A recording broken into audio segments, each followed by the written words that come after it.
Yes, good morning. So ano po ba ang messages ni God today sa atin from Mass? Okay, number one, recognize the presence of the Lord in our daily lives. So I'm sure lahat naman tayo in our daily lives may ginagawang kabutihan ang Diyos para sa atin.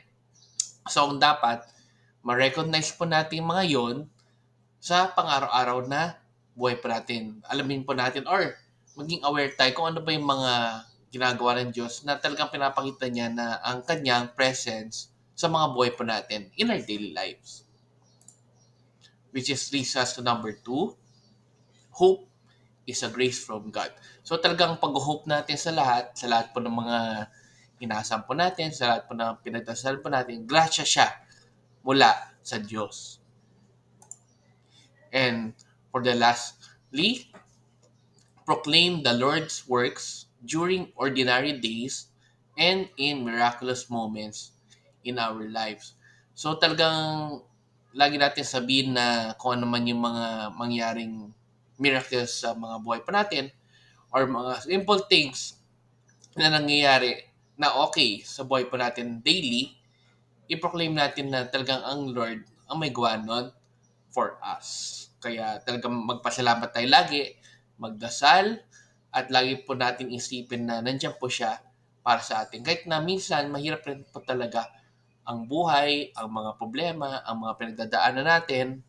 Kaya lagi lang po tayong kumapit kay Lord Jesus Christ at lagi po tayong magdasal. Okay, so let's end again with a simple prayer. In of our Son, Lord Spirit, Amen. Lord, maraming maraming salamat po sa mga things na binibigay niyo po sa amin sa pang-araw-araw, sa lahat po ng tulong niyo sa amin sa pang-araw-araw, whether sa simple things or sa big things or sa mga miracles na pinapakita niya sa amin, sa mga buhay po namin, nagawa niyo po. Ah, sana po hindi kami mawalan ng pag-asa sa buhay at muli po ay sana po huwag kayong magsawa sa pagtulong at pagbigay po ng mga grasya po sa lahat po sa amin. Amen. In the name of our Son, Lord Spirit. Amen. So have a nice weekend. See you guys next week. And let's end again with a simple Thanksgiving prayer. Thank you. Daily thank you prayer.